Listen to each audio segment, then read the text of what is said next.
عارفين الإحساس لما تيجوا تعملوا حاجة حلوة وتلاقي جواك زي نيتين مختلفتين كده؟ كأنك مثلا رايح تعزم صحابك أو انتوا قاعدين قاعدة حلوة، فانت رايح تدفع، عايز تعمل يعني حركة جنتل منك وبتاع، وعايز تعزم الشباب. فبقى جواك كده نية انك حابب الشباب وعايز تعزم وكده، حاجة كده ايه، كيوت، مسالمة، بريئة. وفي نفس الوقت في نية كده تانية اللي هو انت عايز تشعر بشيء من السلطة، او ان انت انا بدفع. نفس الكلام مثلا لما تيجي تعمل حاجة، مثلا انت نازل تصلي الفجر مثلا، فانت بتتمشى في الشارع وراح تصلي الفجر، في نية انه جزء كبير من النية خالصة لربنا، واللي هو انا نازل اصلي ورايح اصلي وكده وصاحي وبتاع. في جزء تاني بقى الشيطان يجي يقولك ايه، او يعني نفسك عامة ايا كان، يقولك شوف، شوف الناس كلها نايمة وانت العبد الصالح المطيع الجميل اللي قايم وجاي على نفسك ونازل ومتوضي ومش عارف ايه.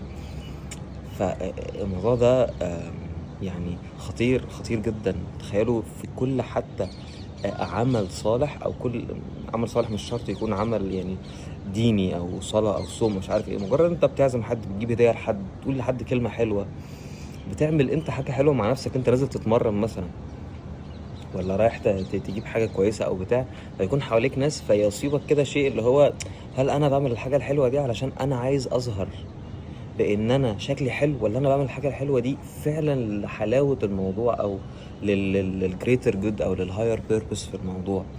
فسبحان الله، حتى يعني الحاجات الكويسة اللي بتحصل بتلاقي فيها باتلز كده ومعارك بينك وبين نفسك. انت لازم تبقى واخد بالك قوي حتى وانت بتعمل الحاجة الصح، رغم ان هي اصلا كانت صعبة انك تروح تعمل الحاجة الصح، بس حتى وانت بتعمل الحاجة الصح لازم تبقى واخد بالك قوي على نيتك وانت بتعملها. هل انت وانت بتطلع فلوس لحد وبتتصدق عايز فعلا تصدق عشان تساعده ونيتك خاصة لربنا، ولا بتتصدق او بتدي لحد فلوس او بتساعد صاحبك علشان تحس ان انت كعبك عالي عليه، او ان انت في شوية كبر او كده؟ آه على النقيض الاخر، الافعال الغلط ما فيهاش اي نية متضاربة، هو غلط للغلط. انت مش عايز تظهر ان غلط،